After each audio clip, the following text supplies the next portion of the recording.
जय शिवराय. कांद्याचा हा जो प्रश्न आहे हा अनेक वर्ष ही व्यथा सुरू आहे कांदा उत्पादक शेतकऱ्यांची.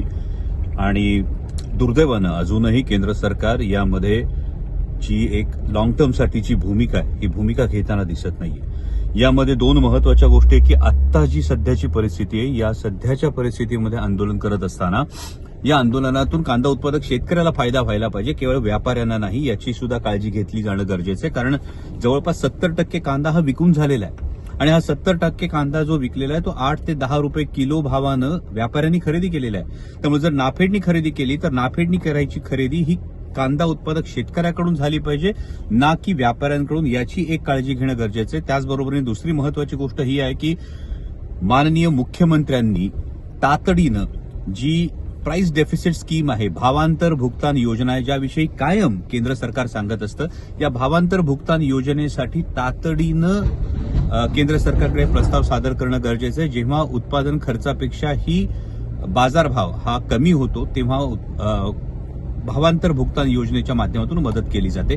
जर आंध्र प्रदेशातल्या शेतकऱ्यांना मदत केली जाते तर महाराष्ट्रातल्या कांदा उत्पादक शेतकऱ्यांना का नाही, हा एक महत्वाचा प्रश्न या निमित्तानं उपस्थित होतो.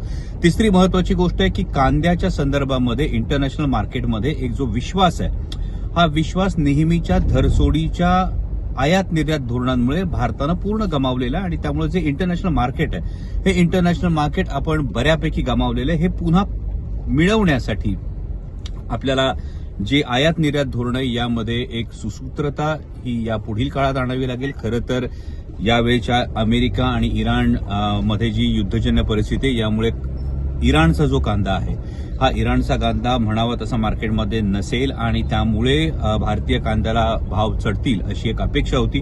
परंतु दुर्दैवानं इंटरनॅशनल मार्केटमधल्या धरसोडीच्या आयात निर्यात धोरणांमुळे भारतीय कांद्याला हा फार मोठा फटका बसलेला आहे. आणि त्याचबरोबर जी सातत्यानं आतापर्यंत जवळपास 8-9 वेळा मी पार्लमेंटमध्ये हा मुद्दा मांडलेला आणि या मुद्द्यामध्ये महत्वाची गोष्ट ही आहे की कांद्याचा एमएसपीच्या सूचीमध्ये समावेश करणं ही अत्यंत महत्वाची गोष्ट आहे.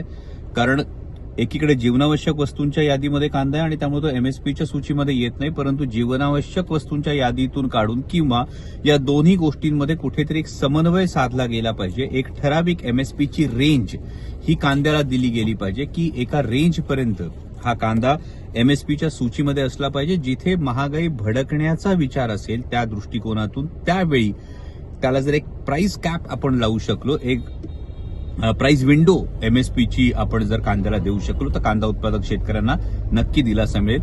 आणि या सगळ्या उपाययोजना या दीर्घकालीन उपाययोजना करणं गरजेचं आहे. कारण कांदा उत्पादक शेतकरी हा लहान शेतकरी आहे. म्हणजे आता सुद्धा दुर्दैवानं जेव्हा नाफेडची आणि एनसीसीएफची कांदा खरेदी सुरू झाली ती केवळ नाशिक जिल्ह्यापुरती सुरू करण्यात आली. केवळ नाशिक जिल्ह्यात कांदा उत्पादक शेतकरी नाही, इतर जिल्ह्यांमध्ये सुद्धा कांदा उत्पादक शेतकरी आहे याचा विचार होणं तितकंच गरजेचं आहे.